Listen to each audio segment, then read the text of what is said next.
يقول الله عز وجل في كتابه الكريم بعد أن أقول أعوذ بالله من الشيطان الرجيم إذ قالت امرأة عمران ربي إني نذرت لك ما في بطني محررا فتقبل مني إنك أنت السميع العليم فلما وضعتها قالت ربي إني وضعتها أنثى والله أعلم بما وضعت وليس الذكر كالأنثى وإني سميتها مريم وإني أعيذها بك وذريتها من الشيطان الرجيم فتقبلها ربها بقبول حسن وأنبتها نباتا حسنا وكفلها زكريا كلما دخل عليها زكريا المحراب وجد عندها رزقا قال يا مريم أنى لك هذا قالت هو من عند الله إن الله يرزق من يشاء بغير حساب رب اشرح لي صدري ويسر لي أمري واحلل عقدة من لساني يفقه قولي واللهم ثبتنا عند الموت بلا إله إلا الله واللهم اجعلنا من الذين آمنوا وعملوا الصالحات وتواصوا بالحق وتواصوا بالصبر آمين يا رب العالمين ثم أما بعد.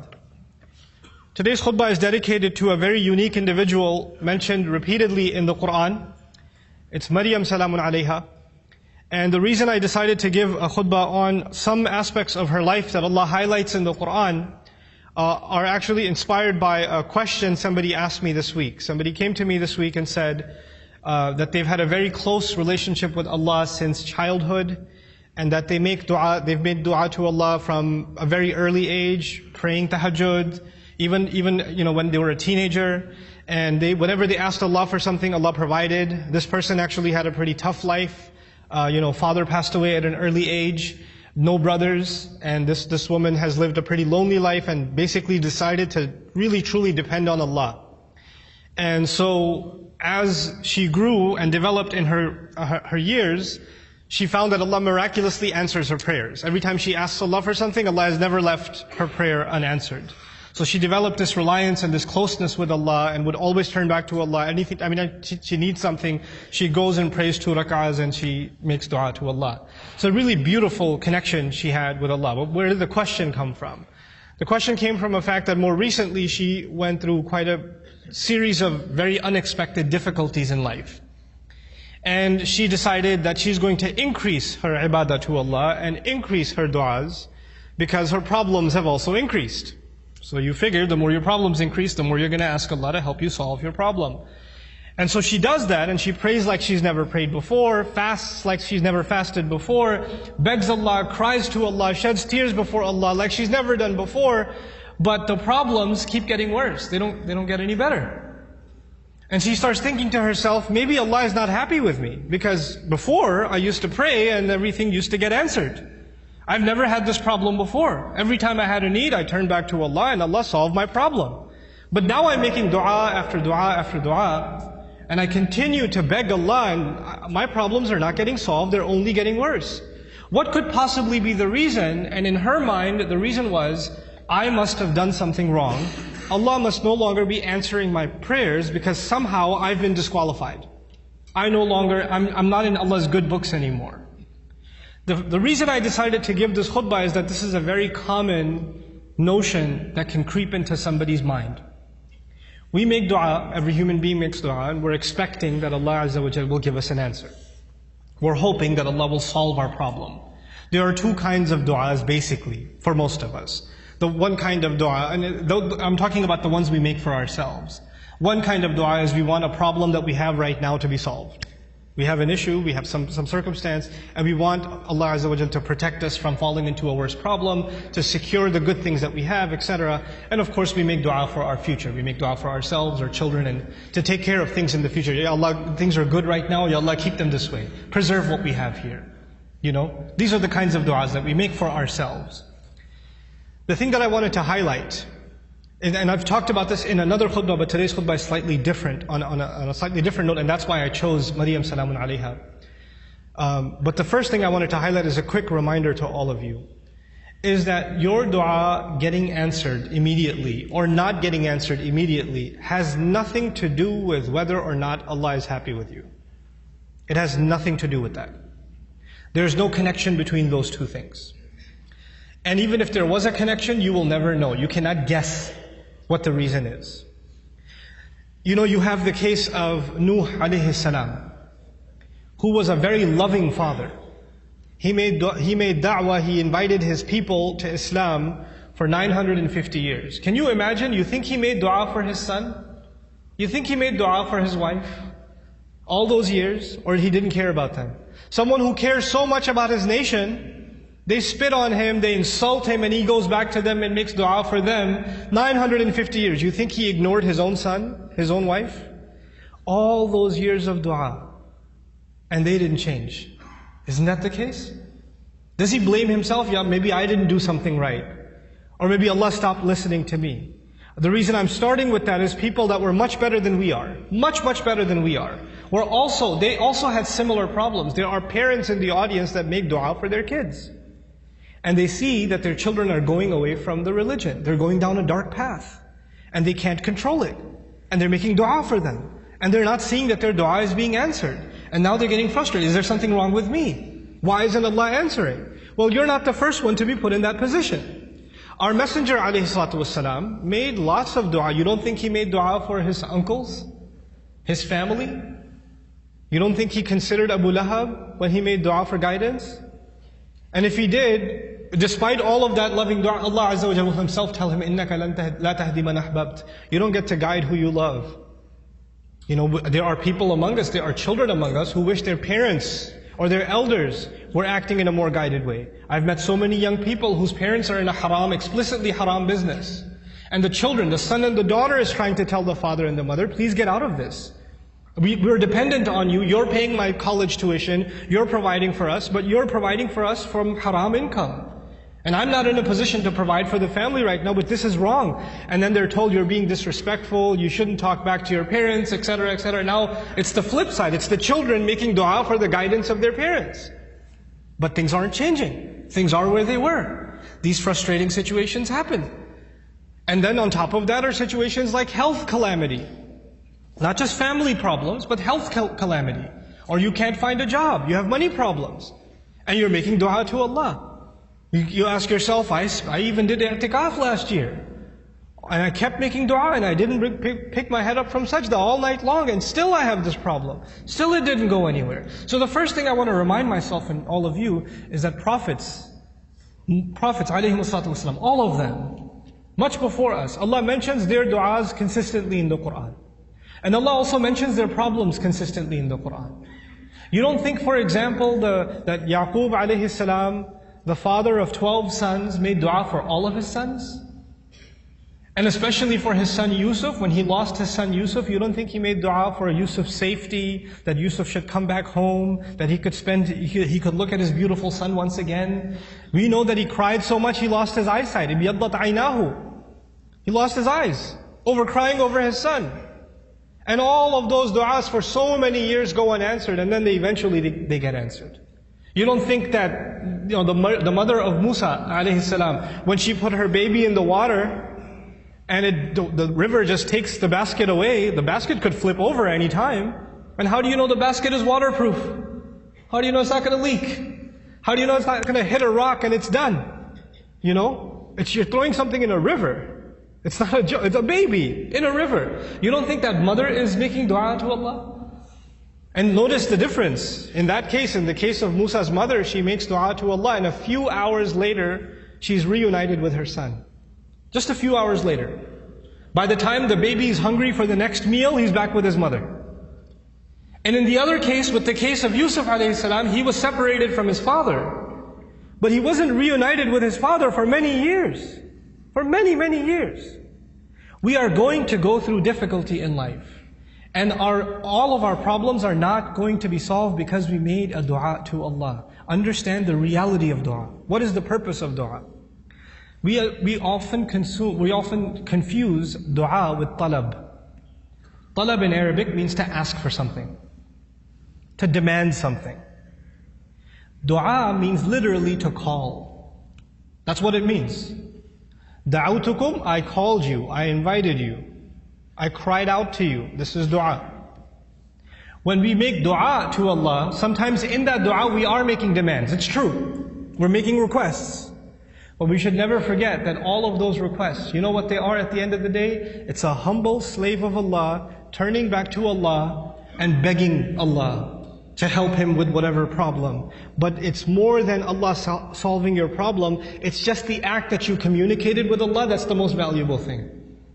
The fact that you actually engaged Allah in conversation, that is the goal in the end. Whether or not Allah will solve your problem immediately is a separate problem. And I want to share just a quick thing about that, then I come to Maryam salamun alayha. Sometimes you go through problems and you ask yourself, what is my fault in all of this? Why do I have to go through these problems? What did I do to deserve this? Let me ask you this. Yusuf alayhi salam was a child, right? A child by definition is innocent. What did a child do to deserve being kidnapped? What has a child ever done to deserve being thrown inside of a well in the middle of the woods? What has a child ever done to deserve being sold as a child slave in a different land?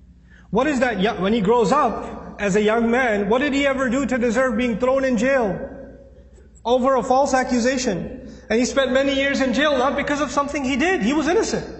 And he spent all those years in jail. He went through situations in life that if anybody else went through those situations, you'll say, life is unfair, man, what are you going to do? Life is unfair. You know? But you know what happens to a believer? They don't just say life is unfair. They say Allah is unfair, ma'adallah. Allah did that to him. Yet Allah says in Surah Yusuf, Wallahu ghalibun ala amrihi. Allah was overlooking everything he did in his decision. Every decision that was made for Yusuf, Allah was dominating that decision, overlooking that decision. How?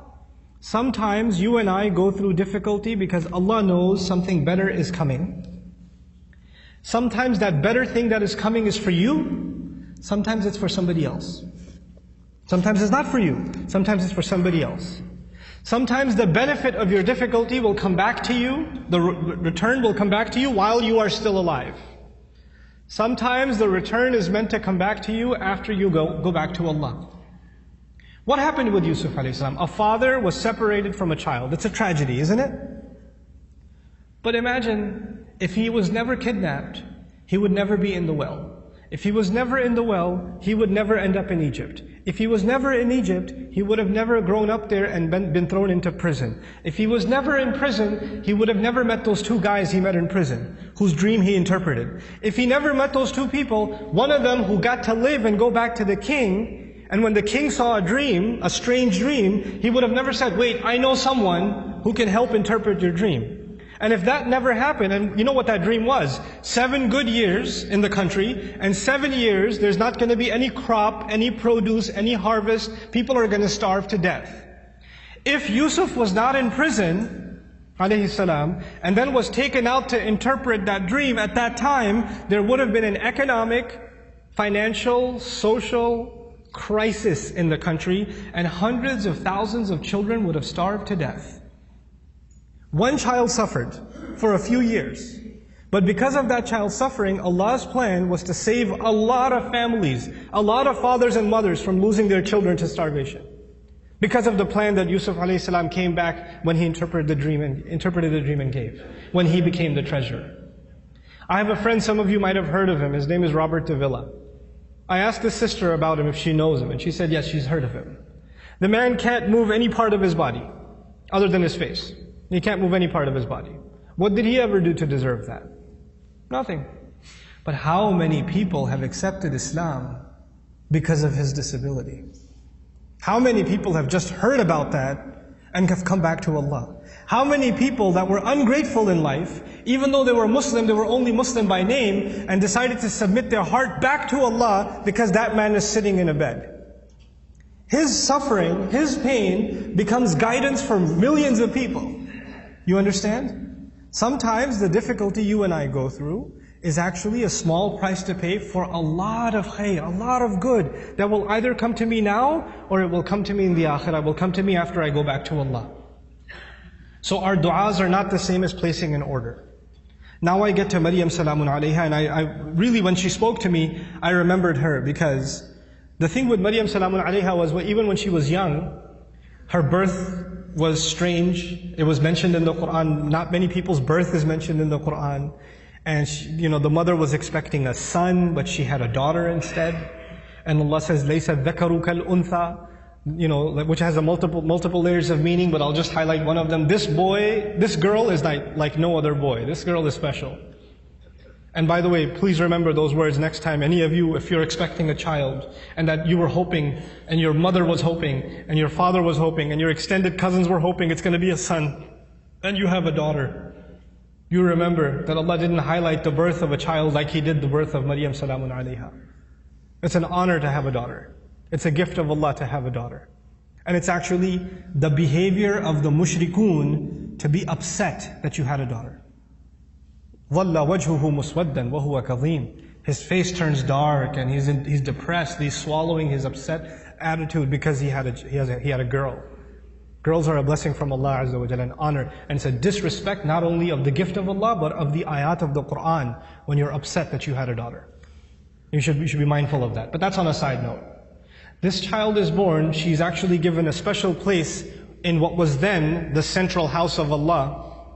And Zakaria alayhi salam used to take care of her, and every time he used to come to visit her to make sure she's doing okay, because she was dedicated living in the house of Allah. كُلَّمَا دَخَلَ عَلَيْهَا زَكَرِيَّا الْمِحْرَابِ وَجَدَ عِنْدَهَا رِزْقًا. Every time he'd walk in, he'd see fruits, food in front of her, and he'd say, where did you get these fruits? These fruits don't even grow here. And these fruits aren't even from this season. These fruits grow in the winter, these fruits go in the summer, you have them in off season. Where did you get them from? She would respond, قَالَتْ هُوَ مِنْ عِنْدِ اللَّهِ. These come especially from Allah. These fruits come to me from Allah. Imagine somebody whose du'as are answered in a way that's special delivery from the sky of food for this woman. And so when this sister was telling me her du'as get answered in life, I remembered Maryam salamun alayha and how miraculously Allah would intervene and provide for her even matters like food. Things that we can get up and get ourselves. She didn't even have to get up for that. Very special child, very special woman. And so about this woman, what I wanted to share with you is later on in life what happens to her. When she's a young woman, angels visit her, tell her that she's going to have a child. The first thought in her mind, I'm not married. What do you mean I'm going to have a child? لَمْ يَمْسَسْنِي بَشَرٌ. No man has ever touched me. What in the world do you mean I'm going to have a child? كَذَلِكِ قَالَهُ وَرَبُّكِ. That is how your master declared it. I'm sorry, we're just here to deliver the news. We're not here to negotiate whether this is going to happen or not. That decision has been made. You're having a baby. Now she's in shock. What am I going to do? She's going to turn back to Allah and hope that this will not happen to her. But it's going to happen. And I'll fast forward a little bit for you, just so you appreciate what happened to this woman. After she had the baby, and she came back to her town, the entire community that looked up to her as a zahida, as a spiritual woman, as a woman of worship and ibadah, someone who even the prophet of their community, Zakaria, had endorsed. She grew up under the tutelage of Zakaria alayhi salam. All the masjid community is standing there. She's walking back with a baby, and they all start collectively, together, start humiliating her. How could you do this? What have you done? There are women in the Jum'ah today. No Muslim woman can ever imagine being in a situation where she's holding a baby and somebody's telling her that child is not legitimate. She cannot imagine that kind of humiliation. No Muslim. And none of us can imagine that kind of accusation for our sister, for our mother, for our daughter. We cannot imagine that pain. It's beyond us. For the Muslim, our dignity is greater to us than our life. The sense of dignity Allah has given us is more valuable to us than even our life. And she knows that when she goes back with this baby, that's what they're going to say. It's one thing that they might be saying it behind her back. They're saying it in public, in front of her. In front of her. Now I want to take you back to how she dealt with this problem. Because no amount of dua she made is going to change what Allah has decided. Allah has decided that she has to face this. She has to stand in front of this. And what does she do? When the child comes, as she's about to deliver the child, she says, Ya laytani mittu qabla hadha. She says, if only I could die before this happens. Hopefully I die giving birth. It's all on her mind. because that will be an easy escape from what is coming. There is no other place in the Quran anybody ever wishes for death. This is the only one. Think about that. Why is it there? Allah Azza wa Jalla is acknowledging that sometimes people go through such traumatic, humiliating situations where they wish they were dead. Even that happens. That's how extreme her situation became. And Allah acknowledged that and recorded that in the Quran. Ya laytani mittu qabla hada. I read this and I was just in shock. Like, how did she just say that?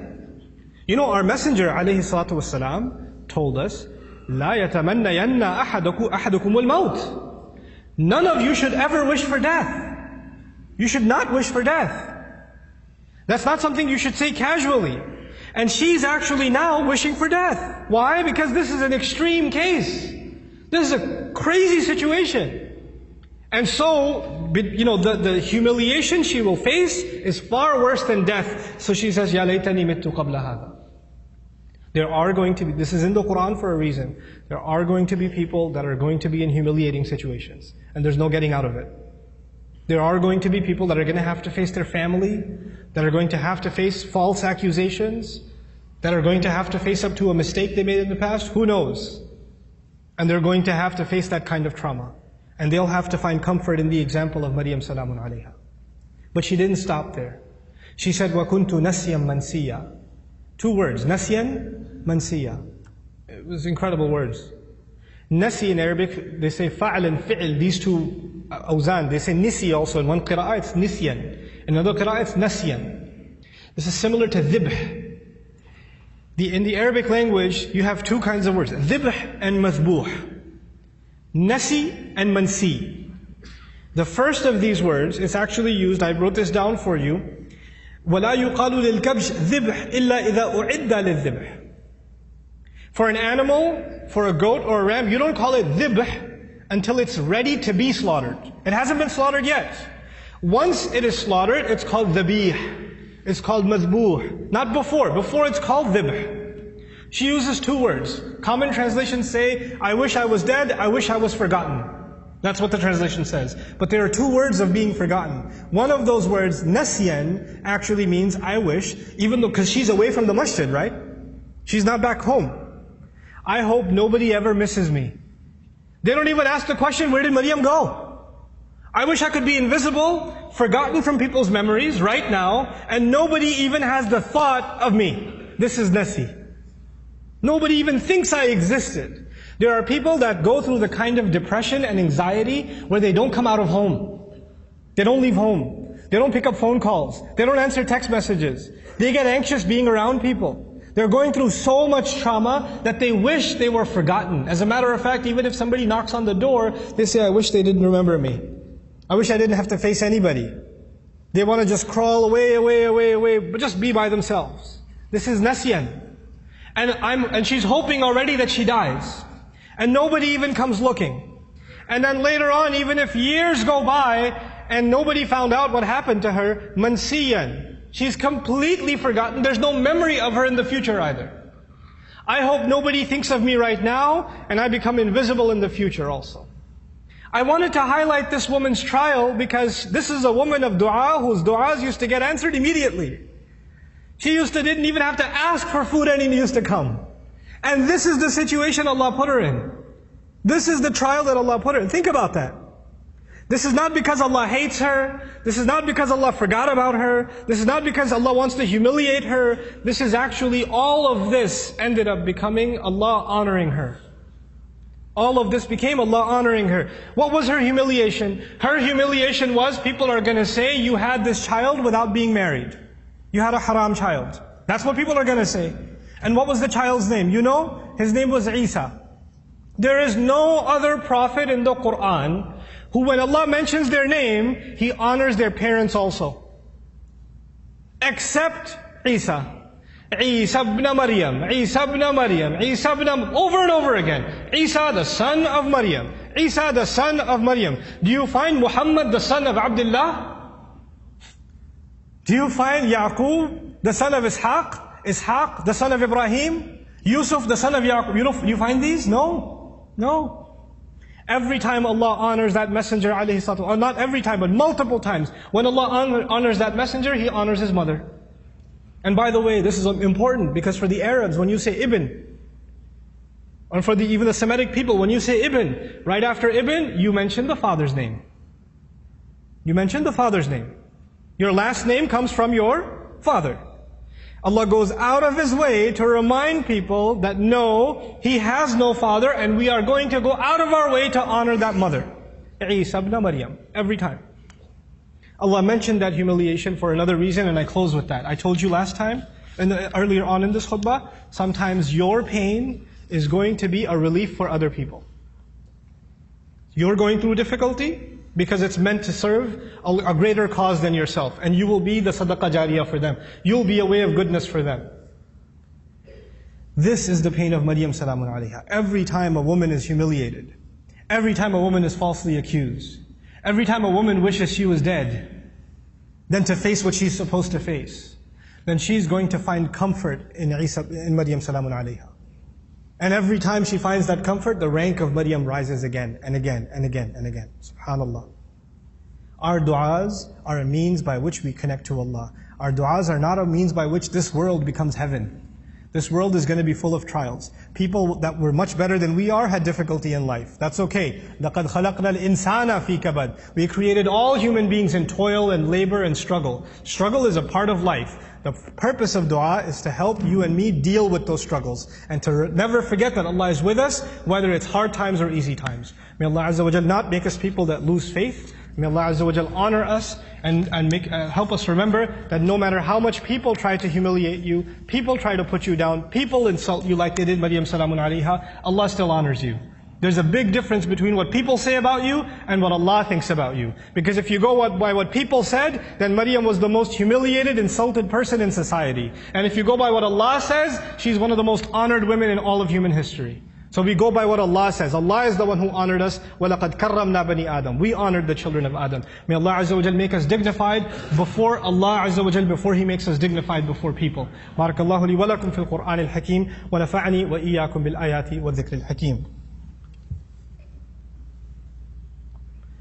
الحمد لله وكفى والصلاة والسلام على عباده الذين اصطفى خصوصا على أفضلهم وخاتم النبيين محمد الأمين وعلى آله وصحبه أجمعين. يقول الله عز وجل في كتابه الكريم بعد أن أقول أعوذ بالله من الشيطان الرجيم إن الله وملائكته يصلون على النبي يا أيها الذين آمنوا صلوا عليه وسلموا تسليما.